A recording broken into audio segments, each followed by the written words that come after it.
Ini sambungan kisah Nabi Yahya alaihissalam. Begini kisahnya.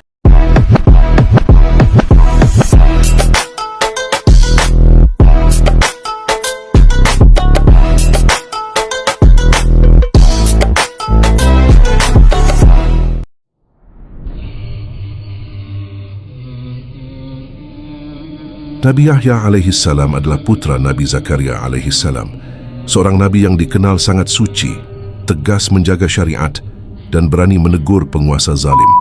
Allah memujinya, dan kami anugerahkan kepadanya Yahya, dan kami jadikan dia seorang yang suci, serta seorang nabi termasuk orang-orang saleh. Quran Surah Maryam ayat 12 dan 13. Dalam riwayat tafsir dan sejarah, disebutkan oleh Ibnu Katsir Ats-Tabari dan ulama tafsir, Nabi Yahya hidup di masa penguasa Bani Israel yang hendak menikahi perempuan yang haram baginya. Menurut syariat, dalam banyak riwayat, pemimpin itu ingin menikahi saudara dekatnya. Nabi Yahya menegur secara terbuka dan tegas, menyatakan pernikahan itu haram dan tidak dibenarkan oleh hukum Allah. Teguran ini membangkitkan amarah penguasa dan orang-orang di sekitarnya, fitnah dan tipu daya. Riwayat menyebutkan bahwa sang penguasa terhasut oleh perempuan tersebut. Ia dijanjikan kedudukan atau kenikmatan bila Nabi Yahya disingkirkan, maka diputuskan untuk membunuh Nabi Yahya.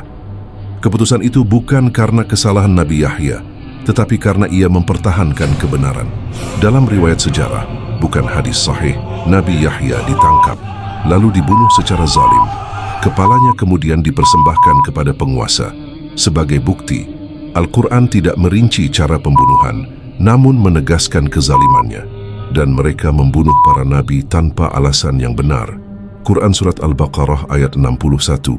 Ayat ini mencakup Nabi Yahya dan nabi-nabi lain yang dizalimi Bani Israel. Para ulama sepakat bahwa Nabi Yahya wafat dalam keadaan syahid, dibunuh saat menegakkan hukum Allah, tidak mencari kekuasaan atau dunia, mati dalam keadaan istiqamah. Rasulullah SAW bersabda, maknanya, di antara manusia terbaik adalah Yahya bin Zakaria. Hadis riwayat Ahmad, Hasan maknanya. Banyak ulama sejarah menyebut pembunuhan Nabi Yahya terjadi setelah atau berdekatan dengan syahidnya Nabi Zakaria alaihi salam. Keduanya menjadi simbol puncak kezaliman Bani Israel terhadap para nabi.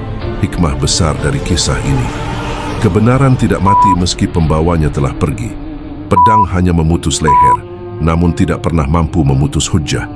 Orang zalim menyangka ia menang hari ini, padahal ia sedang menyiapkan kekalahannya di hadapan Allah nanti.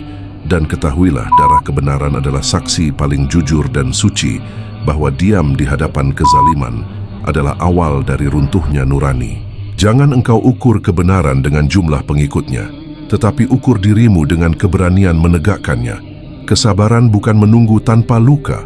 Ia adalah kekuatan untuk tetap benar meski disakiti.